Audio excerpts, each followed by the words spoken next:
앞쪽으로 연결하면은 너희는 마음에 근심하지 말라. 베드로의 배반을 통해서 조직이 와야 되는 것 아닌가.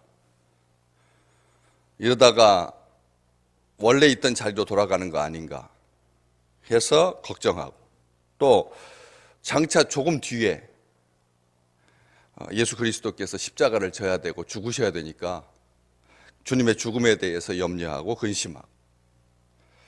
그런데 우리 주님께서는 그 근심의 근본적인 원인에 대해서 말씀을 하십니다. 2절 말씀, 내 아버지 집에 거할 곳이 많다. 제자들이 한 번도 하나님의 집에 방 숫자가, 방이 모자라서, 집이 부족해서, 적어서 걱정한 적 없는데, 그런데 우리 주님은 아버지 집에 거할 곳이 많다고 하십니다. 이 지상에 아마 요즘보다도 더 많이 방이 필요한 때가 있을까? 얼마나 방이 많으면 n번 방이라고 붙였을까? 방방방. 방이 범죄의 소굴이 되고, 그래서 그렇지 누구나 다 꿈꾸지 않습니까? 옛날에는 그냥 살 집이면 좋겠는데 요즘은 살 집에 만족하는 시대가 아닙니다. 세컨드 하우스, 서드 하우스 해서 집이 얼마나 다양해진지 모릅니다. 이제는 프로그램에 정식으로 내 집을 구해달라고, 내 방을 구해달라고 해서 마치 상품처럼 전망이 이렇게 좋고, 그 다음에 이건 독점적인 공간이 있고, 아주 은밀한 공간도 있고, 거기에 거울로 되어 있고, 핑크빛으로 되어 있고, 신발장을 정리하는 방만 따로 있고, 이런 식으로 방의 필요가 얼마나 다양해졌는지 모릅니다. 근원적인 사람들의 갈급함 속에 이런 사적인 공간에 대한 갈망이 있다는 것이죠. 이걸 반영하는 겁니다. 이 세대가 반영하고 있는 것이죠. 그렇기 때문에 2절 말씀, 내 아버지 집에 거할 곳이 많다. 아버지가 가지고 있는 자녀들을 부양하려고 하는, 자녀들을 사랑하는, 자기 백성들을 위하시는 그 하나님의 그 풍성함에 초점이 맞춰져 있다면, 바로 그 이어서 우리 주님께서 하시는 말씀, 내가 너희를 위하여서 너희에게, 그렇지 않다면 너희에게 일렀을 것이다. 내가 말할 필요도 없다.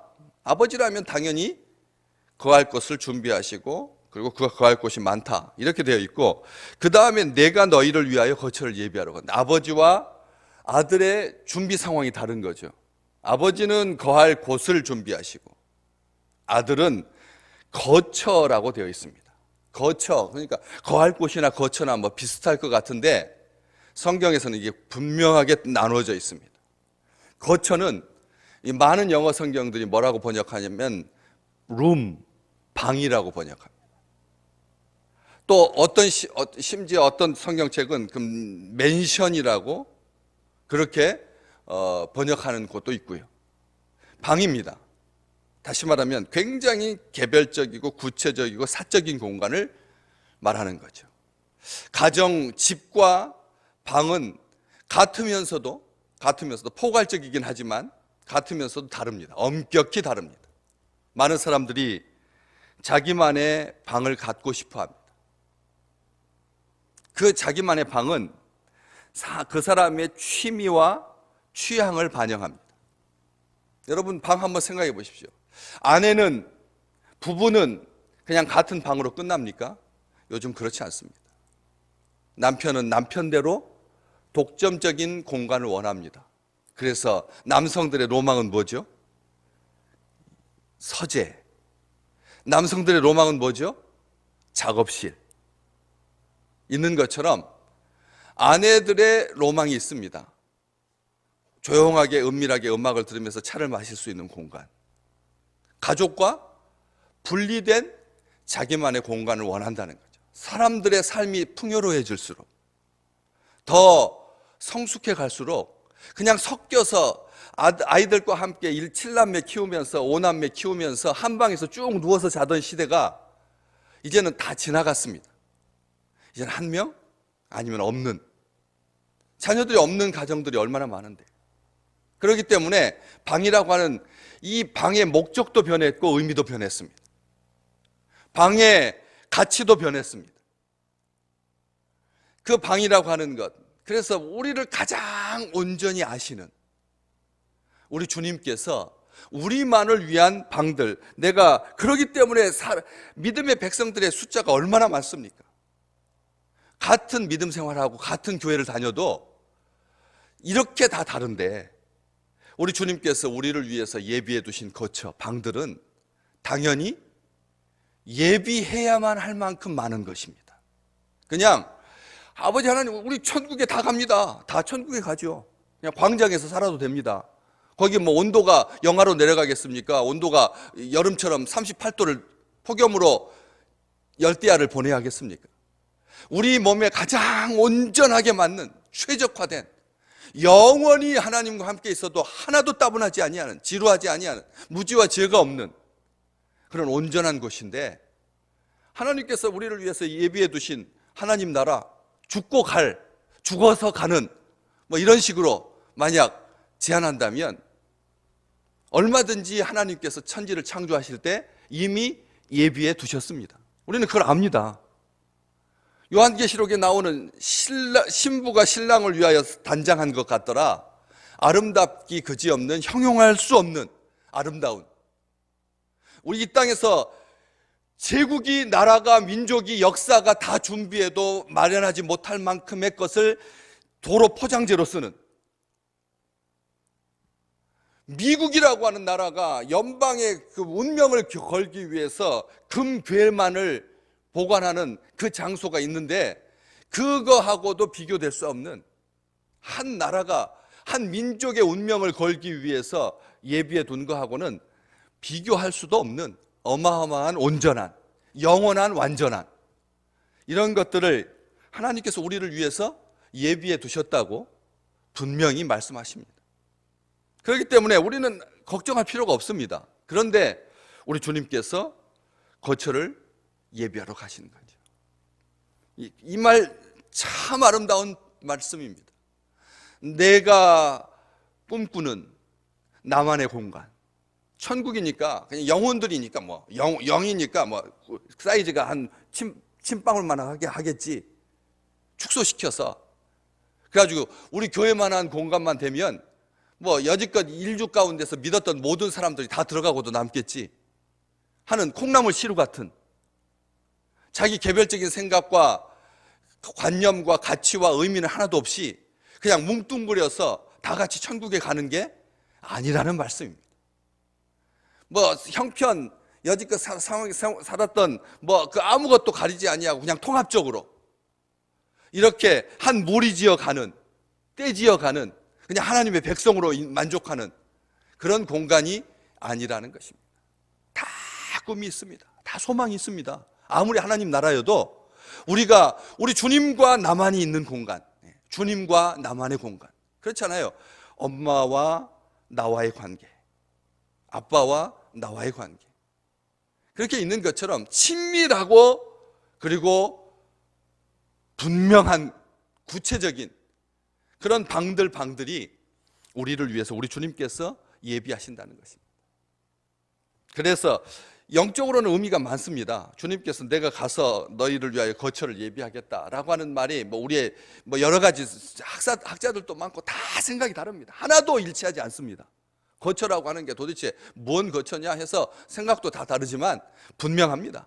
그렇게 주님께서 우리를 위하여서 예비하신 그런 완전하고 영원한, 최적화된, 의미가 있는, 안전한 그런 공간, 세심한 배려가 있는, 우리의 이 지상에서 70년, 80년 그 짧은 인생 살아가면서 우리가 느꼈던, 우리가 겪었던, 우리가 경험했던, 우리가 소중하게 생각하는 모든 것들을 다 반영하는, 하나도 빠뜨리지 않냐, 온전하게 반영된 그런 공간을, 그런 방들을 우리 주님께서 우리를 위하여서, 분명히 그렇게 되어 있죠. 내가 너희를 위하여, 우리를 위한 방입니다. 나를 위한 방입니다. 그렇기 때문에 우리는 행복한 것입니다. 지상에서 자녀들한테 다 내주죠. 자녀들한테 다 줍니다. 자기 방도 내줍니다, 심지어. 그리고 자기 방 없습니다. 그런 우리 인생이었는데 우리 주님께서 우리만을 위해서, 나만을 위해서 예비해 두신 방이 있다라고 하는 것, 이것은 아름다운 일이고 행복한 일이고 분명한 일입니다. 우리 주님께서 친히 거처를 예비하러 가노니 가서 너희를 위하여 거처를 예비하면 내가 다시 와서 너희를 내게로 영접하여 나 있는 곳에 너희도 있게 하리라. 아멘. 우리 주님께서 다 준비가 거처를 예비가 끝나면 어떻게 하시겠다고요? 다시 우리에게로 오시겠다라고 분명히 말씀하셨습니다. 우리는 그날을 꿈꿉니다. 오늘 함께 불렀던 이 찬송가 3절 해지는 저편 하나님 나라 주께서 우리 인도하네. 주님이 나를 영접해 주니 영원히 주를 찬송하리. 238장 우리 잘 안 부르는 찬송입니다. 꼭 장례식 찬송이라고 이거 다 이게 천국이라고 분명히 밑에 다 돼 있는데 천국은 죽어야지 가는 곳으로 생각하니까 이 찬송가 안 부릅니다. 10곡이 넘게 있는데 저 건너편 강원덕에 다 우리 모든 수고 끝나 보아라 즐거운 우리 집 저 배는 본향집 주가 맡긴 모든 역사 다 천국에 관한 아름다운 본향 황무지가 장미꽃같이 저 요단강 건너편에 구원받은 천국의 성도들 저 좋은 낙원 이르니 나가나안 땅 귀한 성에 계속 10곡이 넘습니다. 그런데 잘 안 부릅니다. 그냥 장례식 때만 부르죠. 평상시 우리 주님께서 우리를 위해서 예비해 두신 아름다운 거처 나만을 위한 나를 사랑하셔서 나와 함께 경험을 공유한 방 나와 함께 주님께서 일편 그래서 오늘은 우리 주님과의 소중한 경험을 쌓는 또 다른 하루가 될 줄로 믿습니다. 오늘은 우리 그냥 증산 제1교회 한국교회 지상에 있는 모든 교회와 우리 주님과의 관계가 아니라 원래 신랑과 신부의 관계는 1대1의 관계입니다. 독점적인 관계인 거죠. 때문에 오늘 우리가 경험하는 날은 우리 주님과 소중한 아름다운 것들을 다 반영하는 최고의 날이 되시기를 주님의 이름으로 축복합니다. 이걸 다 반영하는 것입니다. 그래서 우리 주님께서 다 예비하면 어떻게 하시겠다고요? 다시 와서 신랑이 아버지의 집에 가서 신부와의 방을 준비하고 그 날짜를 준비하고 의미를 준비하고 인생을 준비하고 다시 오는 날 다시 와서 우리를 내게로 영접하여 나 있는 곳에 너희도 있게 하리라. 이 땅에서 우리를 속박하던 모든 것이 다 사라지게 될 그 소망의 날, 우리를 얽매이게 하고 우리를 짓눌렀던 심지어는 우리를 때로는 비참하게 하던 그래서 우리를 풀어지게 하고 우리를 좌절하게 하고 우리를 낭망하게 했던 그 모든 것들이 소멸되는 완전한 구원의 날, 우리 주님께서 우리를 영접하실 날. 영접이라고 하는 말은 인간이 피조물이 하나님을 영접하는 거예요. 그런데 우리 주님께서 친히 우리를 영접하는 날, 두 팔을 벌려서 가득 우리를 따스하게 안아주시는 그 소망의 날, 참된 자유와 생명과 기쁨이 본질적인 진리가 복음이 구원이 완성이 하나님의 나라가 실현되는 그날 우리는 우리 주님과 함께 하늘의 별과 같이 빛나게 될 것입니다. 하늘의 별과 같이 빛나는 가장 아름답고 존귀한 진정한 안식과 평안과 평화가 넘치는 한없는 위로가 있는 이것은 이미 성경에 예고되었던 말씀입니다. 고린도전서 2장 9절 하나님이 자기를 사랑하는 자들을 위하여 예비하신 모든 것 하나님께서 예비하신 것입니다. 모든 것은 눈으로 보지 못하고 귀로 듣지 못하고 사람의 마음으로 생각하지도 못하였다 함과 같으니라. 정말 우리가 고작 경험 추측하고 기대하는 것은 우리가 사는 그런 경험에 기초한 그런 정도의 아름다움이겠지만 아버지가 예비하시고 우리 주님께서 우리를 위해서 예비하신 그 놀라운 복이 우리를 기다리고 있다는 것을 다시 와서 나 있는 곳에 너희도 있게 하리라. 함께 있는, 함께 거하는 우리 주님과 함께하는 임마누엘의 완성이 임마누엘의 성취가 있는 그 복된 날이 사랑하는 우리 모든 믿음의 식구들에게 예비되어 있음을 기억하면서 영생을 얻게 하시는 권능의 행위가 오늘 우리의 삶 가운데 매 순간마다 분초마다 성취되시기를 주의 이름으로 축복합니다.